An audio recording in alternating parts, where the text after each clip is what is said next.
Thanks, Megan. This morning, President Trump is at the G7 summit in France, meeting with more world leaders.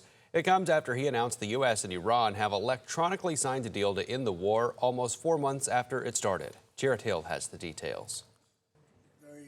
At the G7, the deal's all signed, and the strait is already partially opened. President Trump is celebrating a framework for peace between the U.S. and Iran. During a meeting with French President Emmanuel Macron, he told reporters it's already signed. I think a lot of great things are going to happen in the Middle East right now, and very importantly, the oil is plummeting down. U.S. officials say the agreement ends the fighting, reopens the Strait of Hormuz, and lifts the U.S. naval blockade on ships bound for Iranian ports. It also establishes a 60-day window for talks on Iran's nuclear program and grants financial rewards if Iran makes major concessions, including a $300 billion rebuilding fund. An in-person signing scheduled for Friday in Switzerland. Congressional Democrats argue the war achieved less than former President Obama's nuclear deal with Iran, which President Trump pulled out of. We are worse off than before Trump began this foolish war of choice. In Europe, where economies have taken a hit from war-linked oil prices, optimism.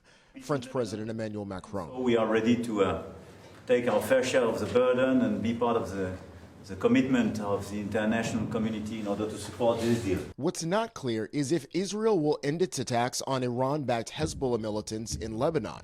Israeli Prime Minister Benjamin Netanyahu says troops will stay in Lebanon as long as necessary. Meanwhile, today at the G7, President Trump is set to meet with leaders from Qatar and the United Arab Emirates as he turns focus to ending Russia's war in Ukraine. President Trump says the Strait of Hormuz will officially reopen on Friday.